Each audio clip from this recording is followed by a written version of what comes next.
찬양팀 올라올게요.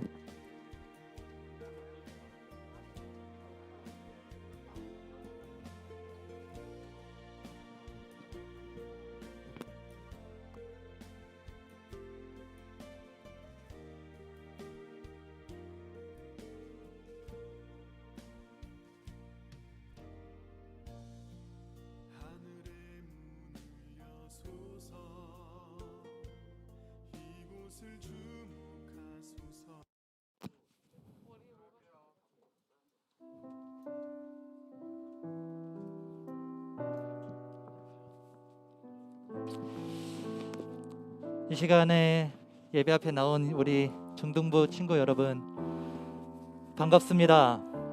반갑습니다. 안녕 얘들아. 나 누구랑 인사하니? 안녕. 여러분, 예배 나오신 우리 중등부 여러분, 어떠한 마음으로 나오셨습니까? 어떠한 마음으로 나오셨어요? 정말 하나님을 기대하는 마음으로 나오셨습니까? 하나님을 기대하는 마음으로 나오셨어요? 하나님을 경험하기를 원하는 그 마음으로 나오셨습니까? 이 시간 여러분들이 어떠한 마음으로 나와 왔든지 간에, 여러분들이 이끌려 나왔든 또는 여러분들이 정말 간절히 원해서 나왔든, 이 자리는 하나님이 계신 곳이에요. 그렇죠? 하나님이 계신 곳이니까 우리의 마음과 우리의 생각은 어때야 될까요? 좀 더 진지해야 돼요. 하나님 앞에 우리의 중심을 잡아야 돼요. 그래서 이 예배당에 오면은 기도로 예배를 준비하는 거예요. 내가 혹여 하나님을 기대하지 않는 마음으로 이 자리에 나왔다, 너무나 딴 생각에 사로잡혀서 이 자리에 나왔다, 그랬을 때에도 이 자리에 와서는 하나님을 생각하고 하나님의 말씀을 묵상하고 오늘 우리에게 어떤 말씀을 주실까 그 기대하는 마음으로 예배를 준비하는 거예요. 아시겠죠? 그래서 오면은 떠들면 안 돼. 알겠죠? 떠들면 안 되고 예배를 준비하고 예배를 묵상하고 하나님을 기대하는 마음으로 우리가 예배 앞에 나아가는 거예요. 우리 함께 나의 피난처 예수를 고백할 겁니다. 여러분들의 유일한 피난처 되세요. 여러분들이 외로울 때, 여러분들이 힘들 때, 여러분들이 아플 때 여러분들의 유일한 위로자 되시고 여러분들을 유일하게 회복시키실 수 있는 분은 예수 그리스도이십니다. 여러분 믿으십니까? 여러분 믿으십니까? 우리 이 시간 함께 고백합시다. 나의 피난처 예수.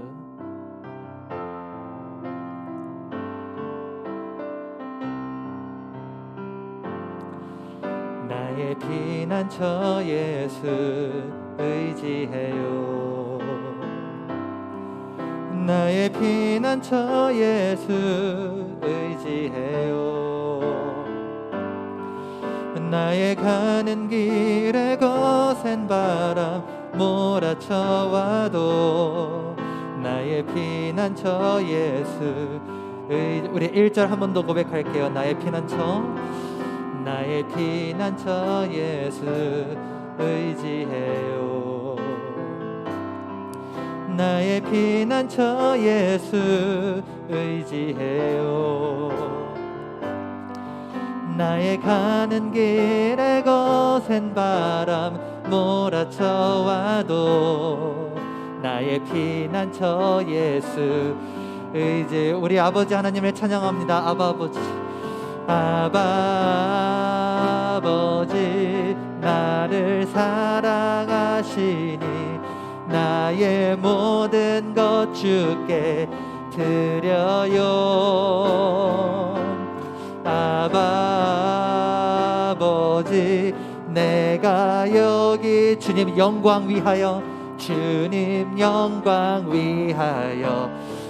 우리 1절 한 번 더 고백합시다. 나의 피난처, 나의 피난처 예수 의지해요. 나의 피난처 예수, 나의 피난처 예수 의지해요. 나의 가는 길에 거센 바람 몰아쳐와도 나의 피난처 예수. 우리 2절 고백할게요. 나는 영원히 주님을 사랑합니다. 나는 영원히 주님 사랑해요. 나는 영원히 주님 사랑해요. 세상 어떤 것도 나의 사랑 끊을 수. 나는 영원히 주님을, 나는 영원히 주님 사랑해요. 아바 아버지, 아바 아버지, 나를 사랑하시니 나의 모든 것 주께 드려요. 아바 아버지, 내가 여기 주님 영광 위하여, 주님 영광 위하여 써주세요. 우리 한 번 더. 아바 아버지, 아바 아버지, 나를 사랑하시니 나의 모든 것 주께 드려요. 아바 아버지, 내가 여기 주님 영광 위하여, 주님 영광 위하여. 그래서 우리 마지막으로 고백합니다. 아바 아버지, 아바 아버지, 나를 사랑하시니 나의 모든 것 주께 드려요. 아바 아버지, 내가 여기 있으니 주님 영광 위하여 써주세요.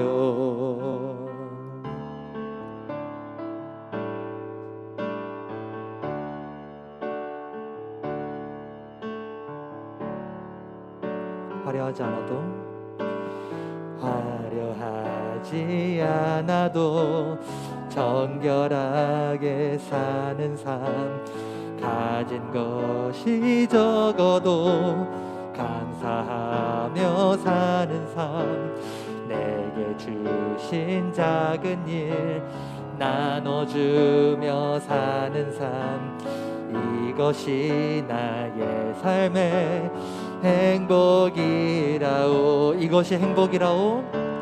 이것이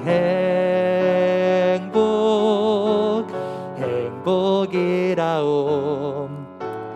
세상은 알 수 없는 하나님 선물, 이것이 행복이라오. 하나님의 자녀로 살아가는 것, 이것이 행복이라오. 우리 한 번 더 고백할게요. 화려하지 않아도, 화려하지 않아도 정결하게 가진 것이 적어도 가진 것이 감사하며 살겠습니다. 감사하며 사는 삶, 내게 주신 작은 일 나눠주며 사는 삶, 이것이 나의 행복이라오. 행복이라오. 2절 고백할게요. 눈물 날 일 많지만 기도할 수 있는 것, 억울한 일 많으나 주를 위해 참는 것, 비록 짧은 작은 삶 주 뜻대로 이것이 나의 삶의 행복이. 우리 함께 고백합니다. 이것이 이것이 행복이라오. 세상은 알 수 없는 하나님 선물, 이것이 행복이라오. 하나님의 자녀로 살아가는 것, 이것이 행복이. 우리 한 번 더 고백합니다. 이것이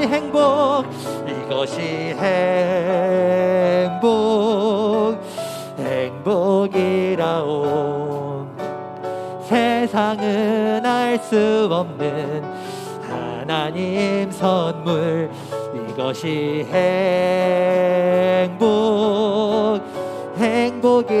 행복이라오. 하나님의 자녀로 살아가는 것 이것이 행복이라오. 우리의 목소리로 고백합니다. 이것이 행복이라오. 세상은 알 수 없는 하나님 선물 이것이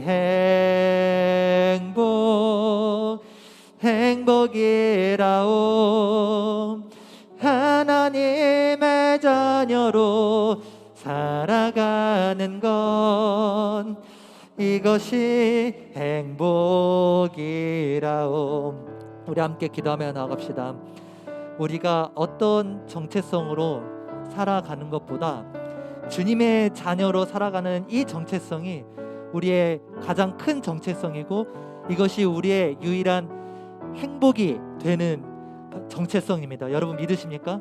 우리가 주님의 자녀로 살아간다라는 이 정체성이 회복되면은 우리의 삶이 행복해질 것이고 여러분들의 삶이 변화될 것이고 회복될 줄 믿습니다. 아멘. 이 시간 우리 하나님의 자녀의 정체성을 회복하게 해달라고, 그래서 주님의 자녀로서 담대히 세상을 살아갈 수 있게 해달라고 우리 이러한 기도 제목으로 함께 기도하며 나아갑시다. 기도합니다. 하나님 감사합니다. 주님의 자녀로서 주님의 제자로서 살아가기를 간절히 소망합니다. 주님, 이 정체성이 회복되는 그러한 예배의 시간이 될 수 있도록 인도하여 주시옵소서. 주님 역사하여 주시옵소서. 아버지 하나님 감사합니다. 인도하여 주시옵소서.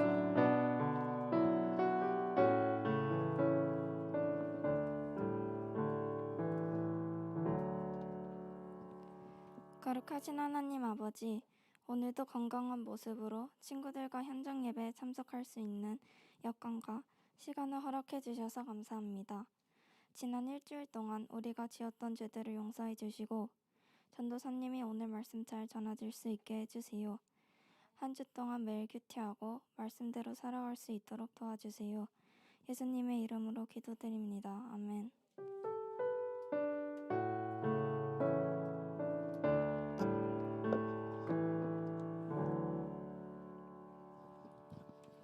아멘. 감사합니다. 우리 함께 하나님의 말씀 보시겠습니다. 창세기 22장 1절부터 19절입니다. 오늘은 말씀이 조금 길어요. 창세기 22장 1절에서부터 19절. 제 성경책 구약 성경 27페이지에 있습니다.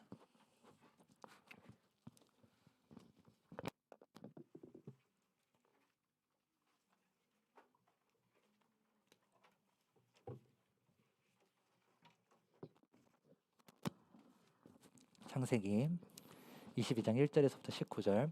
성경책 없는 사람은 함께 옆에 같이 보세요. 지은이 성경책 없어요? 옆에 지원이 성경책 있어? 같이 봐. 같이 잠깐 보자. 창세기 22장 1절에서부터 19절. 앞으로 성경책 계속 보는 습관을 우리가 연습을 할 거거든요. 그래서 성경책 꼭 가지고 다니시길 바랄게요. 말씀이 기니까 우리 교독하겠습니다. 저 한 절, 여러분이 한 절, 그리고 마지막 절은 다 같이 읽겠습니다. 그 일 후에 하나님이 아브라함을 시험하시려고 그를 부르시되 아브라함아 하시니 그가 이르되 내가 여기 있나이다.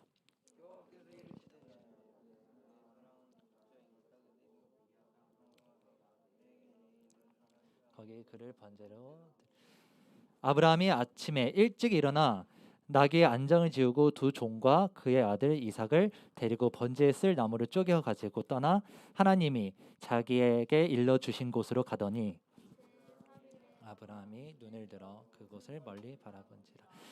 이에 아브라함이 종들에게 이르되 너희는 나귀와 함께 여기서 기다리라. 내가 아이와 함께 저기 가서 예배하고 우리가 너희에게로 돌아오리라 하고.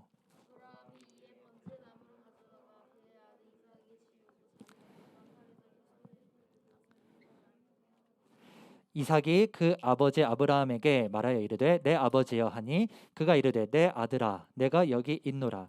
이삭이 이르되 불과 나무는 있거니와 번제할 어린 양은 어디 있나이까.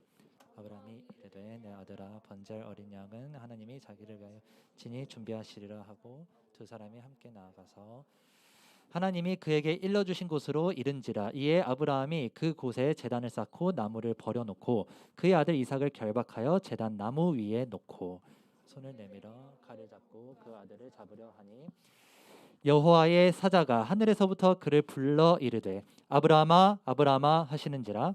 아브라함이 이르되 내가 여기 있나이다 하매 사자가 이르되 그 아이에게 내 손을 대지 말라. 그에게 아무 일도 하지 말라. 내가 내 아들 내 독자까지도 내게 아끼지 아니하였으니 내가 이제야 내가 하나님을 경외하는 줄을 아노라. 아브라함이 눈을 들어 살펴본즉 한 숫 양이 뒤에 있는데 뿔에 술풀에 걸려 있는지라. 아브라함이 가서 그 숫 양을 가져다가 이 아들을 대신하여 번제로 드렸더라. 아브라함이 그 땅을 이레라 하였으므로 오늘까지 사람들이 이르기를 여호와의 산에서 준비되리라 하더라. 여호와의 사자가 하늘에서부터 두 번째 아브라함을 불러 이르시되 여호와께서 이르시기를 내가 나를 가리켜 맹세하노니 내가 이같이 하여 내 아들 독자도 아끼지 아니하였은즉 내가 내게 큰 복을 주고 내 씨가 크게 번성하여 하늘의 별과 같고 바닷가의 모래와 같게 하리니 내 씨가 그 대적의 성문을 차지하리라. 또 내 씨로 말미암아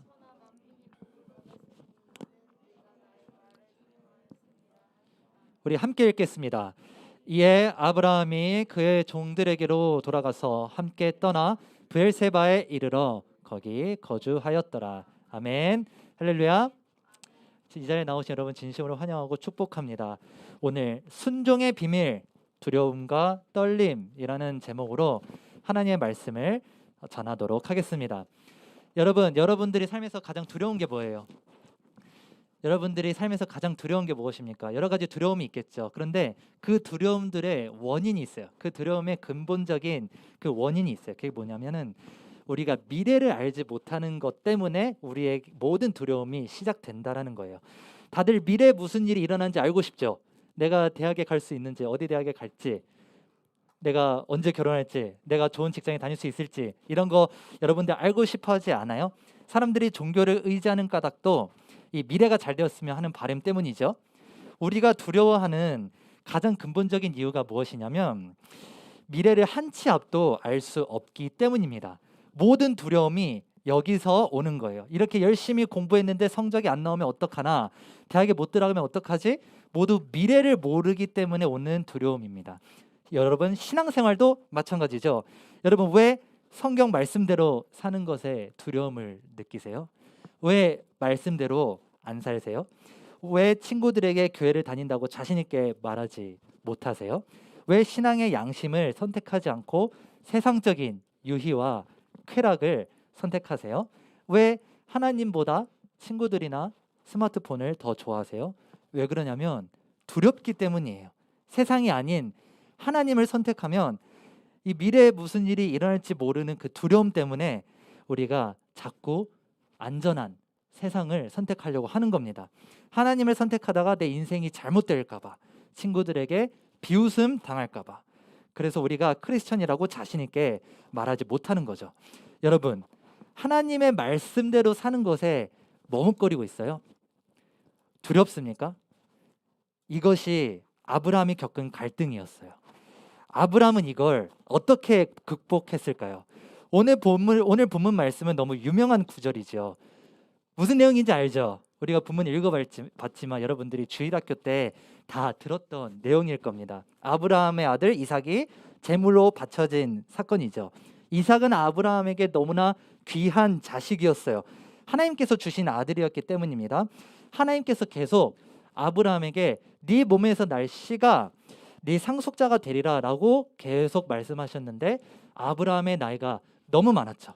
그리고 사라, 아브라함의 아내였던 사라의 나이도 너무나 많아서 아브라함과 사라는 자기 몸에서 아이가 날 거라는 것을 믿지 않았어요. 하나님이 말씀하셨는데도 계속 믿지 않고 속으로 비웃었습니다. 그런데 어떻게 돼요? 사라의 몸에서 하나님께서 아들을 주셔서 누가 태어나요? 누가 태어나요? 이삭이 태어나요. 그렇죠. 이삭이 태어나요.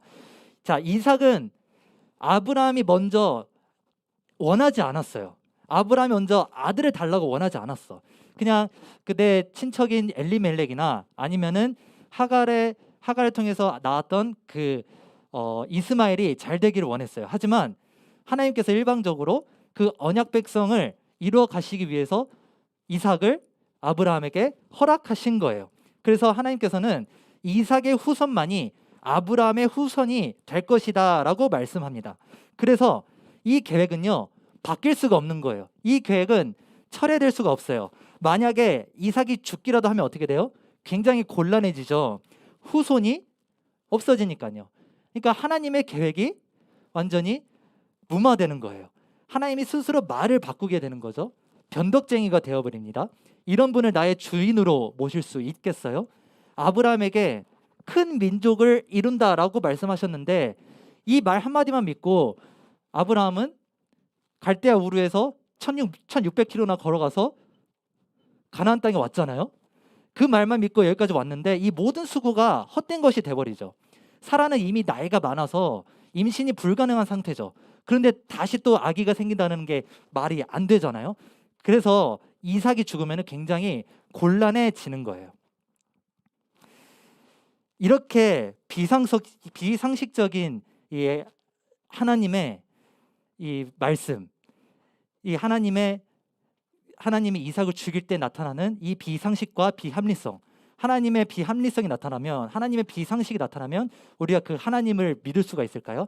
이렇게 병덕적인 이 하나님을 우리가 믿을 수 있을까요? 그런데 이렇게 말도 안 되는 일이 실제로 일어났어요. 아들을 죽이라고 하나님께서 명령하셨어요. 본문이 이렇게 시작하죠. 여러분 22장 1절 한번 보세요. 성경책 보시고 22장 1절에 보면 뭐라고 나와요? 하나님이 아브라함을 시험하시려고 그를 부르시되라고 나오죠. 하나님은 처음부터 아브라함을 시험할 계획이었어요. 우리가 믿는 하나님이 이런 분이에요. 다른 종교와 다릅니다. 다른 종교는 그 신에게 복종을 잘하면 그만큼 인센티브를 받아요. 하지만 우리 하나님은 달라요. 하나님을 잘 믿어도 하나님께서 가만히 두질 않아요. 우리를 부르실 때 우리가 하나님을 잘 믿는지 잘 안 믿는지를 시험하시려고 우리를 부르신다라는 게 여러분 납득이 되세요? 이게 이해가 되십니까? 우리도 하나님 앞에 있으면은 무조건 이런 시험을 당한다라는 거예요. 그리고 하나님이 정말 비상식적인 반인륜적인 명령을 하시죠. 2절에 뭐라고 나옵니까? 이삭을 번제물로 바치라고 나오죠. 그렇죠? 여러분이 성경책 보세요. 이삭을 번제물로 바치라고 나옵니다. 아들을 주었다가 다시 뺏는 거예요. 맞아요? 맞아요. 아들을 주었다가 다시 뺏는 거예요. 그렇게 생각할 수밖에 없는 명령입니다. 주실 때는 언제고 왜 다시 뺏는 거죠? 아브라함이 먼저 아들 달라고 했어요? 그러지 않았어요. 그런데 대뜸 하나님께서 주시겠다라고 한 거예요. 게다가 가나안에 살고 있던 그 민족들이 어떠한 종교를 믿고 있었냐면 인신제사를 하는 종교를 믿고 있었어요. 인신제사 뭔지 알죠? 사람을 제물로 바치는 그러한 종교였단 말이에요. 그런데 하나님께서는 그 인신제사를 굉장히 혐오하셨어. 굉장히 싫어하셨어요. 그런데 지금 이 명령은 뭐예요? 그 인신제사를 하라는 거예요. 굉장히 말도 안 되는 명령이에요. 이걸 절대로 이해할 수 있는 사람은 이 지구상에 한 명도 존재하지 않습니다. 물론 우리는 결과를 다 알고 있어요. 하나님께서 이미 다른 숫 양을 준비하셨죠. 그래서 이삭은 죽지 않았어요. 해피엔딩이죠. 그래서 우리는 이런 교훈을 쉽게 도출할 수 있어요. 아브라함처럼 순종해야 복을 받는구나. 아브라함처럼 잘 순종해야겠다. 이렇게 우리는 교훈을 얻을 수가 있어요. 그런데 우리는 이제 여러분 중학생이잖아요. 이제 여기서부터 생각을 우리가 좀 더 깊게 들어가 보자. 오늘 좀 성경을 약간 깊게 들어갈 거거든요. 그래서 전도사님을 잘 따라와야 돼요. 여러분에게 이런 상황이 주어졌다면 여러분 순종할 수 있어요? 즉각적으로 순종할 수 있어요? 그렇죠. 어려울 것 같죠. 자기 아들을 죽이라는 명령에 즉각적으로 순종하는 건 너무 어려워요. 비상식적이고 비윤리적이고 비합리적이고 게다가 하나님의 성품과도 맞지 않는 이런 명령을 어떻게 우리가 즉각적으로 순종할 수가 있겠어요? 정말 우리는 아브라함처럼 순종할 수가 있을까요? 정작 이 명령을 들은 아브라함의 마음은 어땠을까요? 하나님을 이해하려고 도무지 애를 써봐도 이해가 절대 안 되는 거예요. 이 자비로우신 하나님께서 나한테 허락하신 이 사랑스러운 외동아들을 왜 다시 죽이라고 하는 거지? 그런데 아브라함은 한편으로는 지금까지 하나님과의 추억이 있었어. 하나님께로부터 경험한 은혜들이 있었기 때문에 그 하나님에 대한 믿음과 신뢰를 완전히 버릴 수는 없었던 거예요. 예전에는 아브라함이 처음에 부름받았을 땐 어땠어? 하나님을 믿기 어려워했어요. 하지만 이제는 아무리 힘들어도 하나님을 믿을 수밖에 없는 그런 아브라함으로 성장을 했단 말이에요. 그래서 더 고통스러운 거예요. 이렇게 내가 믿고 신뢰하고 내가 하나님께 이렇게 기대는데 그러한 하나님이 이렇게 말도 안 되는 명령을 하실 리가 있을까? 게다가 하나님께서 약속하신 것을 이루려고 내게 주신 이 하나밖에 없는 아들, 하나밖에 없는 친아들, 이 아들을 죽이라고 할 리가 없는 거예요. 그런데 아브라함은 순종했어요. 도대체 어떻게 순종했을까요? 어떻게 순종할 수 있었을까요? 이 비밀을 밝히는 게 오늘 설교의 목적이거든요. 여러분 성경책 3절부터 10절 한번 보세요. 이제 절마다 하나씩 갈 거예요. 이 3절부터 10절에서 중요한 게 있는데요. 이 3절부터 10절은 창세기의 다른 부분들과 달리 이 아브라함이 하나님의 명령을 받고 이 이삭을 번제물로 결박하는 그 순간 3일 정도 걸렸거든요. 이 3일 동안의 짧은 기간을 너무 자세하게 묘사하고 있다는 거예요. TMI 뭔지 알아? Too much information이 여기에 들어가 있는 거예요. 원래는 어때요? 원래 창세기 여러분 우리 12장 설교 기억해요? 그때 하갈에 수년 동안 머물고 그 1600km 되는 그 기간을 몇 년 동안 걸어왔는지 몰라요. 근데 어쨌든 오랫동안 걸어왔는데 그거를 묘사하는 구절은 8구절밖에 안 돼요. 그런데 단 3일을 묘사하는 이 구절이 굉장히 많은 지면을 할애하고 있다라는 거예요. 이게 마치 슬로우 모션과 같다라는 거예요. 3절에 봐요. 3절에 보면은 아브라함이 아침에 일찍 일어나요. 일찍 일어나는 걸 굳이 묘사했어요.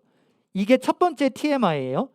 부지런해서 일찍 일어났을까? 물론 그런 것도 있었겠지. 근데 이삭을 죽이라는데 어떻게 잠을 이룰 수가 있겠어? 그렇죠? 그래서 아마 잠을 못 잤을 거예요. 그리고 그 다음에 뭐예요? 나귀의 안장을 지웠대요. 그리고 나무를 쪼갰대요. 이것도 TMI예요. 그리고 4절에 봐봐요. 4절. 이런 성경책을 안 봐. 4절에 보면은 3일에 모리아 산이 나왔다라고 했죠. 3일 동안 모리아 산까지 갔다라는 거예요. 이 모리아 산에 도착하니까 6절에 봐봐요. 6절에 뭐라고 나오냐면 이 번제 나무를 가져다가 이삭에게 지우고 굉장히 실감나게 묘사하는 거 보이죠? 이삭에게 지우고 이 불과 칼을 손에 들게 했다라는 이 자세한 묘사가 나와요.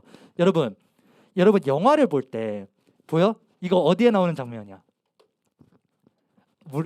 혹시 선생님들은 아실 거예요. 이거 매트릭스라는 영화에 나오는 장면이에요. 매트릭스라는 영화에 나오는 장면인데 이런 액션씬 같은 장면에 갑자기 슬로우 모션 하면은 뭘 의미할까? 결정적인 한 방이 나올 때, 그렇죠? 그래서 그 순간 등장인물의 감정을 섬세하게 묘사하기 위해서 슬로우 모션을 사용하는 거예요. 액션은 너무나 빠르잖아. 그래서 사람 표정이 잘 안 보이잖아요. 그런데 이 사람이 어떠한 마음으로 어떠한 감정으로 싸우고 있는지를 자세하게 묘사하기 위해서 이 표정 변화를 슬로우 모션을 통해서 자세히 관찰할 수가 있잖아요. 맞은 사람은 어때요? 굉장히 고통스러운 표정을 실감나게 관찰할 수 있고 때린 사람은 굉장히 통쾌해하는 표정을 실감나게 관찰할 수가 있죠. 이게 슬로우 모션이거든요. 오늘 본문이 그러한 본문이에요. 아브라함이 이삭을 제물로 바친 사건만 슬로우 모션이 걸려 있는 거예요. 아브라함의 믿음의 여정에서 가장 결정적인 한방, 결정적인 치명타예요. 그래서 아브라함의 감정이 그래서 돋보이는 거야. 아브라함의 감정을 직접적으로 서술하지는 않았지만 이 슬로우 모션을 걸어서 아브라함의 감정을 이렇게 우리가 쉽게 볼 수 있는 그러한 서술이 여기에 되어 있다라는 거죠. 아브라함이 들어봐요. 아브라함이 나귀의 안장을 지웠을 때 무슨 생각을 했을까? 나무를 쪼개면서 무슨 생각을 했을까? 그리고 3일 동안에 모리아 산에 가면서 3일 동안 무슨 생각을 했을까? 상상을 해보세요. 하나님 주신 이 아들을 다시 하나님이 죽이라고 하니 어때요? 믿어져요? 믿을 수 있는 하나님이에요? 이 하나밖에 없는 아들을 죽이라고 명령하는 것 자체가 너무 오버하는 것 아니에요?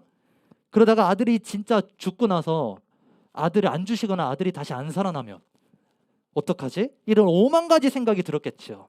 그런데 여러분, 아브라함이 모리아산에 도착하자 이 같이 대동했던 종들이 있었거든요. 2명의 이 신하들이 있었어.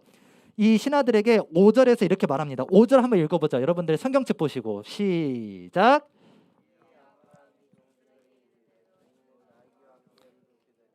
내가 아이와 함께 저희 가서 예배하고 우리가 너희에게로 아멘. 자, 여기 보면은 내가 아이와 함께 저기서 예배하고 그 다음에 뭐라고 해요? 누가? 그렇지. 우리가 돌아오리라라고 해요. 자, 이삭을 번제로 바치면 몇 명이 돌아와야 돼요? 그렇지. 한 명이 돌아와야 되지. 근데 아브라함이 뭐라고 말해요? 우리가 온다라고 말해요. 아브라함은 아마도 마음 한편으로는 이삭이 제발 죽지 않기를 바랬을 거예요. 하나님이 제발 이삭을 죽이시지 않으시기를 믿고 싶었을 겁니다. 그런데 이게 온전한 믿음이었을까? 아니에요. 왜 그런지 알아요? 그 옆에 종들이 있었고 이삭이 있었잖아요. 당사자 이삭이 있었잖아. 그 앞에서 나 이삭에게 번제를 바치고 이삭을 번제로 바치고 혼자 돌아올 거야 라고 말하면 어떻게 되겠어요? 다 들통이 나겠죠. 그래서 아마 말을 못했을 거예요. 이때 아브라함의 마음을 여러분 헤아려 보세요. 이게 얼마나 고통스러웠을지, 얼마나 그 마음에 이 딜레마가 찾아왔을지, 이렇게 거짓말 아닌 거짓말을 해가면서 하나님 말씀에 순종해야 하는지 너무 스트레스를 받지 않았을까요? 그렇게 아브라함과 이삭이 이렇게 올라가는데 눈치 빠른 이삭은 아브라함에게 이렇게 묻죠. 8절에 이렇게 묻죠. 아브라함에게 번제로 바칠 그 양이 어딨냐고 이렇게 묻죠. 그러다 8절에 아브라함이 이렇게 말하죠. 하나님께서 이 번제로 바칠 양을 친히 준비하실 거야 라고 말을 하죠. 자, 아브라함의 감정에 이입해 보는 거예요. 이게 온전한 믿음일까? 아브라함은 정말 100% 하나님이 이 양을 준비하실 걸 믿었을까? 이거는 정말 하나님이 그렇게 준비하실 거라는 걸 믿어서 나온 말이 아니라 고통 가운데 절규하고 있는 거예요. 내 속은 타들어가는데 차마 그걸 입 밖으로 말하지 못하는 이 아브라함의 이 고통을 여기서 느껴야 돼요. 9절에 보면 다시 슬로우 모션이 걸려요. 아브라함이 제단을 쌓고 나무를 버려놓고 이삭을 결박합니다. 이삭을 결박하면서 이제 다 들통이 났겠지. 커밍아웃 했겠지. 너를 죽여야만 한다.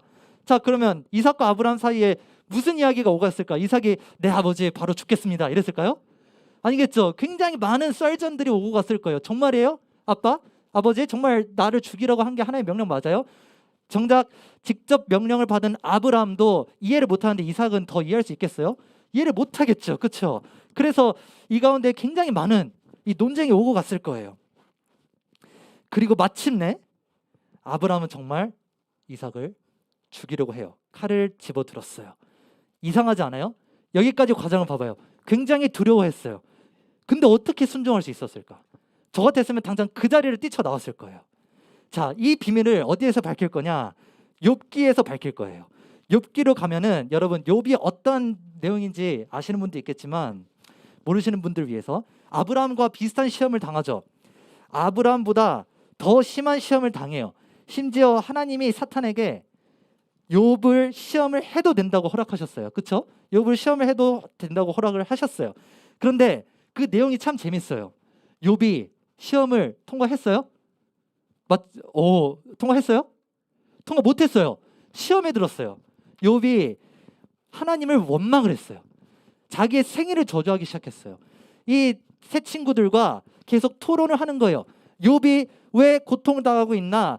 이 세 사람들이 목사님들이거든. 이 목사님들이랑 토론을 계속 하는 거야. 근데 이 목사님들이 욥을 위로해 주기는커녕 어떻게 해요? 너가 이래서 아마 고통을 당한 거일 거야. 이래서 아마 고난을 당한 거일 거야. 그러자 욥이 이렇게 말하는 거예요. 너희들 그런 식으로 자신의 지식들만 나열할 거면 그냥 가버려라. 위로가 전혀 안 된다. 나는 하나님과 토론해야겠다. 나는 하나님과 씨름해야겠다. 논쟁해야겠다. 이렇게 말을 하는 거죠. 나는 하나님께 따져야겠으니까 너희는 그냥 가버려. 욥이 이렇게 말한 거예요. 계속 이렇게 말하다가 결국에는 하나님이 등장하셔서 이렇게 말을 합니다. 욥아, 너가 나보다 더 많이 알아? 내가 땅에 기초를 넣을 때 너는 어디 있었니? 이 세상을 창조한 사람이 누구니? 너는 깊은 바다를 걸어 보았니? 땅의 넓이를 너가 잴 수가 있니? 이 세상 누가 통치하는 거야? 누구한테 권세가 있어? 지혜는 누가 준 거야? 너 하나님처럼 천둥 소리를 낼 수가 있니? 하나님처럼 너가 능력이 있니? 이게 짧게 말하자면 뭐냐면 욥기 42장에 이렇게 나오잖아요. 트집 잡는 자가 40장이죠. 트집 잡는 자가 던는 자와 다투겠느냐? 하나님을 탓하는 자는 대답할지니라. 이렇게 나오잖아요. 이게 무슨 말이냐면 너 나랑 비교가 되냐? 누가 누구한테 지금 따지는 거야? 이런 이야기예요. 하나님이 뭘 말씀하시려는 걸까요? 우리는 하나님을 이해할 수 없다. 도저히 하나님을 이해할 수 없다라는 것을 하나님이 말씀하시려는 거예요. 여러분, 이게 두렵고 떨림이에요. 뭐라고? 이게 두려움과 뭐라고요? 떨림이라고요. 하나님을 알 수 없다라는 이 생각을 하게 될 때 하나님이 두렵게 돼요. 그래서 욥이 너무 두렵고 떨린 나머지 이렇게 대답합니다. 성경책 펼친 친구들이 있지. 욥기 42장 1절부터 6절 한번 봐볼래요? 안 펼친 친구들은 제가 여기 띄워줄게요. 자, 한번 읽어봅시다. 욥기 42장 1절에서 6절 중요한 구절이니까 한번 읽어볼게. 시작. 욥이 여호와께 대답하여 이르되 주께서는 못하실 일이 없사오며 무슨 계획이든지 못 이루실 것이 없는 줄 아오니 무지한 말로 이치를 가린 자가 누구니까? 나는 깨닫지도 못한 일을 말하였고 스스로 알 수도 없고 헤아리기도 어려운 일을 말하였나이다. 내가 말하겠사오니 주는 들으시고 내가 주께 묻겠사오니 주여 내가 알게 하옵소서. 내가 주께 대하여 귀로 듣기만 하였사오나 이제는 눈으로 주를 배움나이다. 그러므로 내가 스스로 뭐하나이다? 회개하나이다. 여러분, 이게 창세기 22장 아브라함의 속마음이에요. 이게 창세기 22장이 감추고 있는 아브라함의 속마음입니다. 왜 아들을 죽이라고 하는지 이해할 수 없는 그 하나님께 따지면 어떻게 돼요? 너가 하나님을 이해할 수가 있니? 너가 하나님의 이 기쁨과 풍성함을 너가 이해할 수 있니? 한번 대답해 볼래? 이렇게 되물은 겁니다. 하나님과 신랑이라 하면 결국 우리가 굴복돼요. 욥처럼 고백하게 돼요. 우리는 무지해요. 우리는 아는 게 없어요. 우리는 하나님을 이해할 수 없어요. 하나님은 나랑 비교 대상이 아니에요. 하나님은 우리가 비빌 언덕이 아니라는 거예요. 이걸 깨달으면 어떻게 돼요? 우리는 하나님을 너무 두려워하게 돼요. 이걸 뭐라고 하냐면 경외라고 하는 거예요. 뭐라고? 그렇죠. 이걸 경외라고 하는 거예요. 그래서 우리가 경외한다라고 했을 때 그 두려움과 공포라는 거 뭔지 알았지만 감이 안 잡혔지. 이 감정이 바로 경외라는 거예요. 성경책 보세요. 오늘 본문 다시 보세요. 22장 창세기 22장 12절에 그래서 경외가 나오죠. 이 12절 이렇게 나오지. 내가 이제야 네가 하나님을 경외하는 줄을 아노라. 이렇게 말씀합니다. 창세기 22장 12절에. 자, 아브라함은 지금까지 두렵고 떨렸어요. 이삭을 잃으면 어떡하나? 내가 믿는 하나님이 굉장히 잔인한 하나님은 어떡하나? 이것 때문에 두려웠습니다. 그러나 아브라함은 욥처럼 하나님 앞에서의 자신의 이 미천함, 연약함을 알았어요. 그래서 하나님께 굴복되어져서 이삭을 죽이기로 한 거예요. 여러분, 하나님을 믿는 게 이렇게 어려운 거예요. 이 고통스러운 과정을 모두 겪고 나서야 하나님 뭐라고 말씀하시는 거냐면 이제야 너가 하나님을 경외하는구나. 너가 하나님을 예배하는구나. 이렇게 말씀을 하시는 거예요. 이렇게 믿음을 지키면서 사는 게 어려운 것이구나 라는 것을 깨닫는 것이 여러분 경외라는 거예요. 그래서 빌립보서 2장 12절에서는 이렇게 말하거든요. 항상 복종하여 두렵고 떨림으로 너희 구원을 이루라. 그렇죠. 아브라함이 하나님의 말씀에 복종했을 때 기분이 어땠을까요? 이랬다라는 거예요. 하나님의 말씀을 복종하면 어떻게 돼? 두렵고 떨린 거야. 예수님도 마찬가지예요. 예수님도 순종이 두려우셨어요. 그래서 십자가에 달리시기 전에 어떻게 했어요? 겟세마네 가서 기도하셨는데 땀방울이 핏방울이 되도록 기도하셨어요. 이게 기적적인 사건이 아니라 정말 의학적으로 증명된 사건이에요. 땀이 피가 될 수가 있대요. 극도의 스트레스에 쌓이게 되면은 땀방울이 핏방울이 될 수 있다라고 해요. 예수님이 얼마나 하나님께 복종하기 어려웠는지 여러분 헤아려 주시죠. 제자들이 예수님을 하나님의 아들로 믿었는데 알고 보니 어떻게 됐어요? 너무나 나약하게 십자가에서 이 피투성이의 모습으로, 수치스러운 모습으로 돌아가신 거예요. 여러분, 이런 모습이 영광스러운 모습입니까? 여러분, 이런 모습이 하나님의 모습일까요? 이런 나약한 존재를 신이라고, 이런 존재를 신이라고 믿으라는 게 여러분 상식적으로 말이 안 되죠. 이스라엘 사람들에게는 가당치도 않은 소리였습니다. 하지만 이 사람들이 놓친 게 있어요. 세상 사람들이 지금도 절대로 믿지 않는 게 있는데, 그건 뭐냐면 예수님의 부활입니다. 이 하나님께서 더 큰 은혜, 더 큰 선물을 준비하셨어요. 이스라엘 민족이 기대했던 것보다 더 큰 선물을 준비하셨어요. 이게 하나님께서 이미 준비하셨다라는 거야. 이걸 뭐라고 말하냐면 여호와 이레라고 말을 하는 거예요. 본문 13절 14절이거든요. 함께 읽어봅시다. 13절 14절 22장 13절 14절 읽어보자. 시작. 살펴본즉 한 순양이 뒤에 있는데 뿔이 수풀에 걸려 있는지라 아브라함이 가서 그 숫양을 가져다가 아들을 대신하여 번제로 드렸더라. 아브라함이 그 땅 이름을 여호와 이레라 하였으므로 오늘날까지 사람들이 이르기를 여호와의 산에서 준비되리라 하더라. 아멘. 자, 하나님은 보세요. 이미 숫양을 준비하고 계셨다라는 거야. 시험을 시작하기 전부터 이미 숫양을 준비하고 있었다는 거야. 아브라함이 순종하고 안 한 거랑은 상관이 없어요. 그런데 아브라함이 이 너무나 많은 두려움과 떨림을 겪고 나서야 숫양을 볼 수가 있었죠. 아브라함이 순종하고 안 하고와 상관이 없이 이미 하나님은 여호와 이레 준비하셨다라는 거예요. 여호와 이레를 경험하기 위해서는 필연적으로 우리가 거쳐야 되는 게 뭐냐면 이 시험 앞에서의 두려움과 떨림이에요. 어떠한 상황에서도, 어떠한 시험 가운데에서도 하나님께서 우리에게 생각지도 못한, 우리가 생각한 것보다 더 큰 은혜를 주실 것입니다. 여러분 믿으십니까? 이 사실을 믿는 게 여호와 이레예요. 이 약속을 믿는 게 바로 두려움과 떨림에서 옵니다. 여러분, 시험을 통과하고 통과하지 못하고가 상관이 없어요. 여러분들이 지금 어떤 상태인지가 상관이 없는 거예요. 이미 순양은 준비가 되어 있습니다. 욥 어땠어요? 결정적으로는 기대했던 만큼 의인인데도 불구하고 시험을 잘 감당하지 못했어요. 하나님을 원망했죠. 하지만 하나님은 어떻게 해요? 욥에게 갑절의 선물을 주세요. 갑절의 재물을 주세요. 욥을 부활시킨 거예요. 아브라함은 어떻습니까? 본문 17절 18절에 내 씨가 모래와 같이 많게 할 거고 내 씨로 말미암아 천하 만민이 복을 받을 거다라면서 하나님이 갑절의 복을 주시는 거예요. 이게 여호와 이레입니다. 시험이 우리에게 주어진 이유가 뭘까요? 무조건 시험을 합격해야 되기 때문에 그래서 주신 게 아니에요. 하나님을 믿는 게 얼마나 보통 일이 아닌지, 하나님을 경외하는 게 뭔지를 알려주려고 하나님께서 우리에게 시험을 허락하신 겁니다. 우리의 입맛대로 믿는 게 믿음이 아니에요. 하나님을 도저히 믿기 어려운 상황에서도 하나님께서 우리에게 갑절의 은혜를 베풀어 주실 거라는 걸 여러분 신뢰하시기 바랍니다. 이 시험을 아브라함처럼 통과하는 친구도 있을 거예요. 하지만 욥처럼 실패하는 친구도 있을 거예요. 하지만 그게 중요하지 않아요. 두려움과 떨림, 이게 중요한 거예요. 두려움과 떨림, 하나님을 믿는 게 얼마나 두려운 일인가, 이걸 안다면 여러분 여호와 이레를 경험하게 될 겁니다. 우리가 하나님을 만족시킬 수 없고 하나님을 이해할 수도 없는 그러한 먼지와도 같은 존재라는 것을 안다면 우리는 하나님의 준비, 하나님의 도우심, 여호와 이레를 구할 수밖에 없게 됩니다. 그래서 여러분, 믿음을 지켜만 내며 사는 것이 두려우십니까? 비웃음 당할까 봐 두려우세요? 그럴 때 오히려 여러분 감사해야 하세요. 물론 세상을 두려워하라는 말이 아닙니다. 그게 아니라 내가 이 믿음을 잘 굳건히 지키면서 살 수 있을까?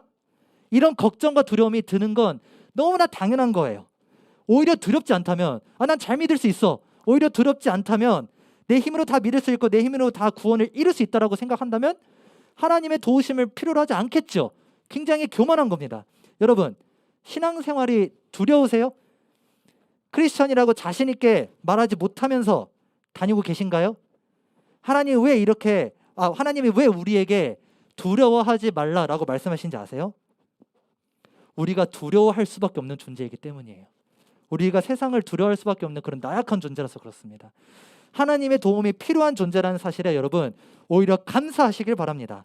그래서 여러분 이번 한 주 동안 살다가 두려움과 떨림을 또 맞닥뜨리게 되면 여호와 이레를 구하고 경험하는 여러분이 되시기를 소망합니다. 영상 하나 보고 마치도록 할게요. 조던 피터슨이라는 학자가 있어요. 세계적인 심리학자거든요. 우리나라에서 유명한 베스트셀러 작가로 굉장히 유명하기도 하고 12가지 인생 법칙이라는 베스트셀러의 작가입니다. 이 사람은 원래 불가지론자예요. 애그노스틱, 불가지론자예요. 그게 뭐냐면 하나님이 있는지 없는지 모른다. 있을 수도 있고 없을 수도 있다. 라고 믿었던 사람입니다. 굉장히 똑똑한 사람이라서 교회에 대해서도 비판적이었던 사람이에요. 예수님이 역사적으로 있었던 거는 믿지만 그건 받아들이지만 예수님을 구주로 믿지는 않았어요. 그런데 이 사람에게 너무나 많은 시험들이 찾아옵니다. 미성년자였던 딸이 온몸에 관절이 부서지는 희귀병에 걸려요.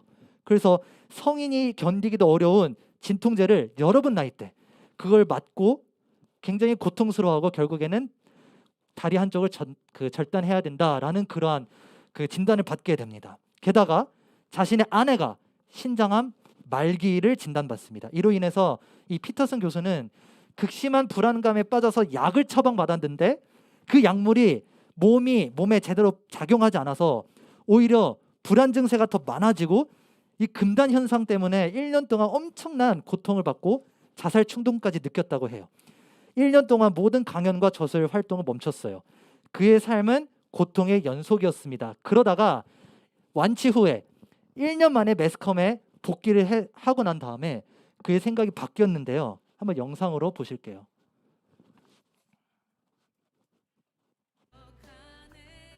유튜브 음악. 네.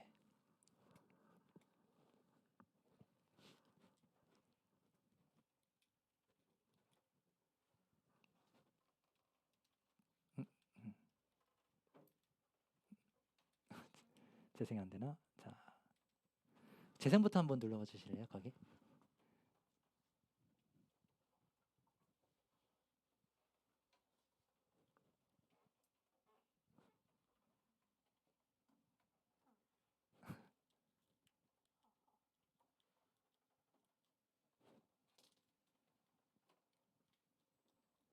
안 돼요? 안 돼요? 그 밑에 그 재생 버튼 없어요?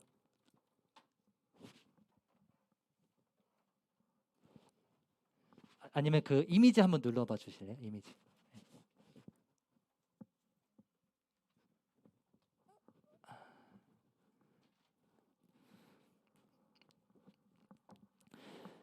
안 되면 제가 기억나는 대로 말씀을 들어볼게요. 이 사람이 이렇게 말하거든요. 자신에게 이 정말 극단적인 현상들이 굉장히 많이 발생했다. 극단적인 경험들을 굉장히 많이 하게 됐다. 이건 이해할 수 없는 고통과 이해할 수 없는 그런 경험들이었다. 그런데 어느 순간 내가 예수님을 진짜 믿게 되는 것 같다. 그러면서 이렇게 말을 해요. 예수님을 믿는 것이 너무나 두렵다. 이렇게 말을 하거든요. 이게 1년 전의 영상이에요. 그러다가 지금 어떻게 돼요? 이때 당시만 해도 이 사람은 크리스천이 아니었어요. 이때 당시만 해도 이 사람은 제대로 믿는 사람이 아니었어요. 물론 지금 그가 어떤 신앙을 가지고 있는지는 모르겠지만 이 사람이 나중에 결국에는 이 예수님을 하나님으로 인정을 해요. 이 세계적인 석학이 이렇게 회심하는 역사를 미디어를 통해서 전 세계인들이 본 거예요. 여러분, 이 하나님을 두려워하고 떨려하는 게 있잖아요. 여러분들을 오히려 변화시키고 여러분들에게 은혜와 회복을 주신다는 거 여러분 믿으시기 바랍니다. 이 시간 우리 함께 기도할 텐데 이렇게 기도합시다. 하나님, 내 신앙은 너무나 연약합니다. 하나님, 나는 세상을 감당할 수 있는 힘과 능력이 없습니다. 하나님, 세상이 나를 비웃을까 봐 겁이 납니다. 내가 자신 있게 하나님을 믿는다고 크리스천이라고 그리스도인이라고 말하면서 다니는 게 겁이 납니다. 창피합니다. 부끄럽습니다. 하나님, 이런 나의 두려움, 내가 이렇게 너무나 나약한 존재라서, 내가 이렇게 두려워할 수밖에 없는 존재라서 주님, 여호와 이레만 우리에게 필요합니다. 여호와 이레가 우리에게 필요합니다. 하나님, 나에게 여호와 이레를 허락하여 주세요. 하나님의 그 은혜를 이 두려운 마음을 통해서 하나님의 은혜를 맛볼 수 있도록 인도하여 주시옵소서. 이런 기도 제목으로 기도하며 나아갑시다. 기도합니다. 아버지, 감사합니다. 역사하여 주시옵소서. 주님, 아버지 하나님, 우리의 연약함 가운데서 온전하게 하시는 일을 믿습니다. 하나님, 내가 죄인 중에 괴수이지만, 아니 오히려 죄인 중에 괴수라서 주님의 은혜를 우리가 의지할 수밖에 없고 주님의 은혜를 우리가 갈망할 수밖에 없다는 사실을 하나님 우리가 알기를 원합니다. 하나님, 이 사실에 우리가 순복하며 나아갈 때 하나님 여호와 이레를 경험하게 될 줄 믿습니다. 우리의 삶이 순탄치 않을 것이고 우리의 삶이 너무나 많은 시험과 역경들이 찾아올 텐데 그 안에서 우리가 하나님을 경험할 때, 하나님의 준비하신 여호와 이레를 경험할 때 우리가 하나님을 더욱더 경외하며 하나님을 더욱더 예배하고 사랑하는 그런 그리스도인으로서 담대하게 살아낼 수 있도록 인도하여 주시옵소서. 주님의 일하심을 우리가 기대합니다. 주님의 준비하심을 기대합니다. 여호와 이레를 기대합니다. 이미 맡겨진 순양, 이미 하나님께서 준비하신 그 번제물에 바쳐질 순양이 있다라는 사실을 하나님 우리가 신뢰하며 나아갈 수 있도록 아브라함의 순종의 믿음을 우리에게 허락하여 주시옵소서.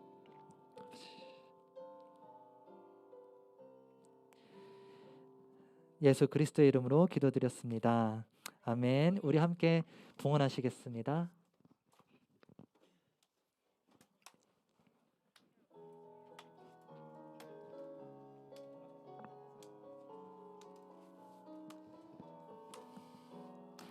나의 마음을 정금과 같이 정결케 하소서. 나의 마음을 정금과 같이 하소서. 내 영혼에 한 소망이 있으니 주님과 같이 거룩하게 하소서. 나의 삶을 드리니 거룩하게 하소서. 오 주님, 나를 받으소서. 나를 받으소서. 예물을 위해서 기도합니다. 하나님 감사합니다. 하나님, 우리의 기도 제목을 담아서 드렸습니다. 하나님, 시험을 앞두고 있는 친구들이 있습니다. 하나님, 시험을 잘 감당할 수 있도록 기말고사를 잘 감당할 수 있도록 하나님 은혜를 베풀어 주시고, 하나님 육신이 연약한 친구들이 있습니다. 하나님, 그 몸이 회복되어질 수 있도록 인도하여 주시옵소서. 하나님, 가정 가운데 여러 가지 어려움과 아픔들이 있는 친구들이 있습니다. 하나님, 그 모든 아픔들이 주님 안에서 회복되어지는 그런 놀라운 역사가 일어날 수 있도록 인도하여 주시옵소서. 하나님, 이 모든 기도 제목을 담아 우리의 예물을 주님께 올려드렸사오니 하나님, 이 예물을 통해서 하나님의 나라가 확장되어지고 하나님께서 영광 받으시기를 간절히 소망합니다.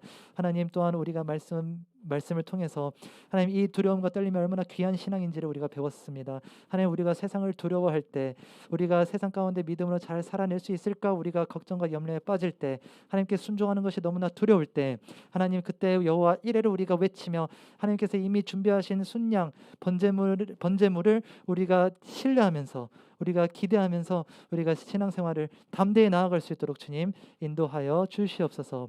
감사드리며 예수 그리스도의 이름으로 기도드립니다. 아멘. 우리 주기도문으로 예배를 마치도록 합니다. 하늘에 계신 우리 아버지여, 이름이 거룩히 여김을 받으시오며 나라가 임하시오며 뜻이 하늘에서 이루어진 것 같이 땅에서도 이루어지이다. 오늘 우리에게 일용할 양식을 주시옵고 우리가 우리에게 죄 지은 자를 사하여 준 것 같이 우리의 죄를 사하여 주시옵고 우리를 시험에 들게 하지 마시옵고 다만 악에서 구하옵소서. 나라와 권세와 영광이 아버지께 영원히 있사옵나이다. 아멘.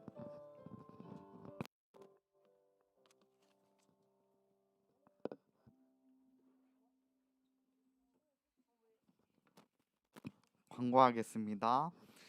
오늘부터 이제 빙고 챌린지가 시작됩니다. 이제 모두 완수하려면 5만 원 상금을 들고 이제 반에서 과반수 이상이 참가해야지 이제 완수해야 된다고 하니 많은 참여 부탁드립니다.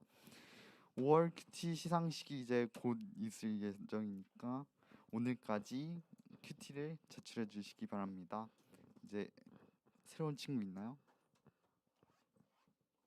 없는 걸로 알고 이제 상반기 1에서 6월에 작성한 말씀 노트를 모아서 이제 7월 3일까지 제출해 주시면 이제 3명을 선정하여 더 푸짐한 상품을 드릴 예정이니까 많은 참여 부탁드립니다. 감사합니다.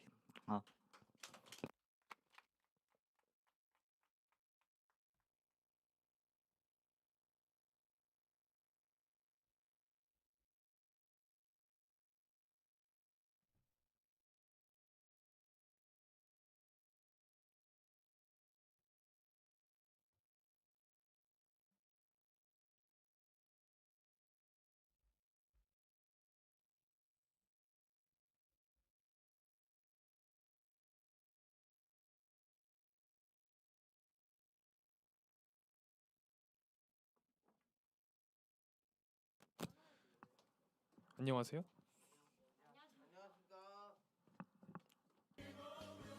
준혜 반갑다. 좋아요.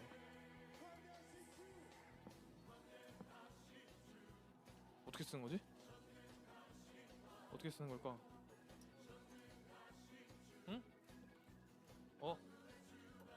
말씀인고 준비됐나요? 준비됐나요? 자 시작.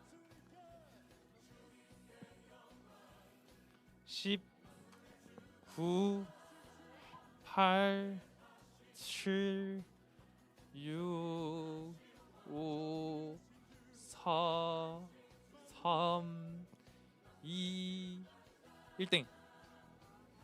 자, 다 그래도 한 줄은 적었겠죠? 3, 2, 1, 땡. 자, 영광에 내가 먼저 말하고 싶다 손. 친구.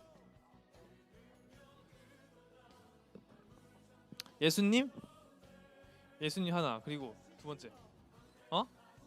욥. 그리고 뒤에 양친구. 아브람. 슬로우 모션 맞아. 슬로우 모션 나도 봤었어. 벌써? 너 잠깐만. 얘는 아니야. 얘는 쓰면서 지금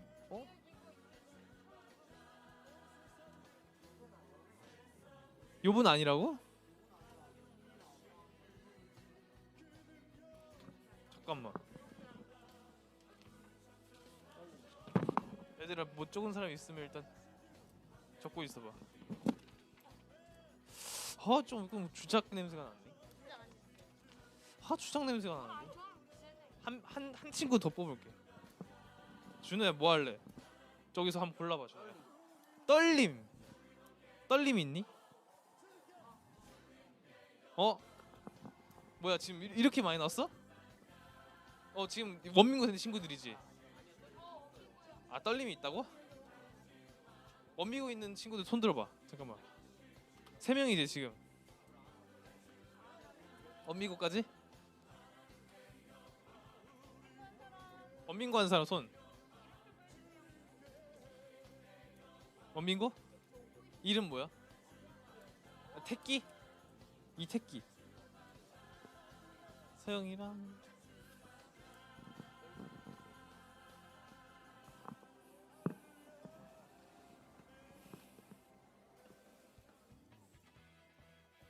좋아요. 다음 나 안송 자신 있습니다. 손. 안 해? 어려워? 어려워도 하는 게 이제 또 이제 방송이라고 하지.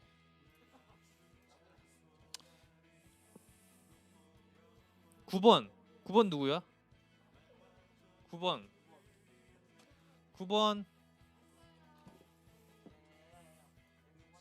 9번이야? 자 말하세요. 못 외웠어요. 자 그래서 말하세요.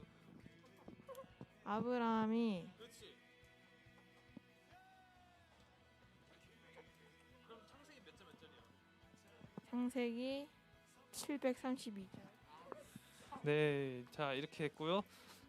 자, 그 다음은 또 암송하실 분 한 분. 아이고, 23번 나오세요. 23번 지금 솔직하게 말하세요. 괜찮아요, 여러분. 이제 그냥 손 드는 것만으로 점수 줘야겠어. 아무도 안손 수춤을 안 해. 41번.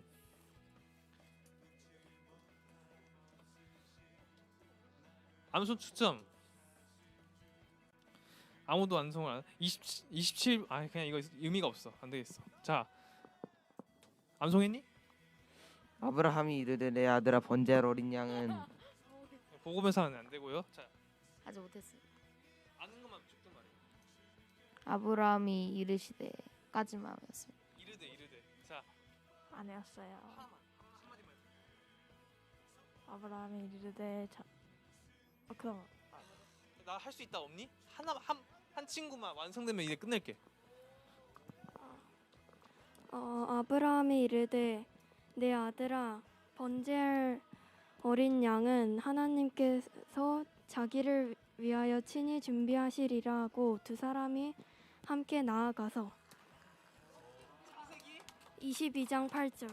너희들은 이 친구 덕분에 끝났다.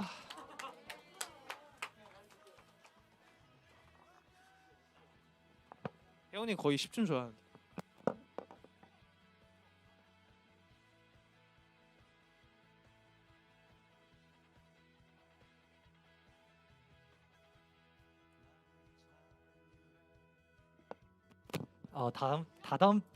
다다음 주쯤에 아마 레크레이션 또 시상을 이제 할 예정이고요.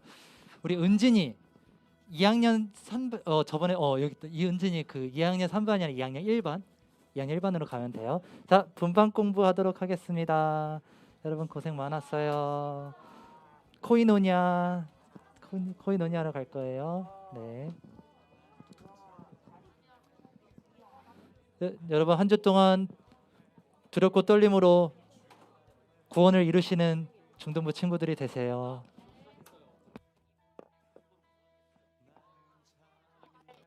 다음에 암송 추첨은 명단으로 할 거야.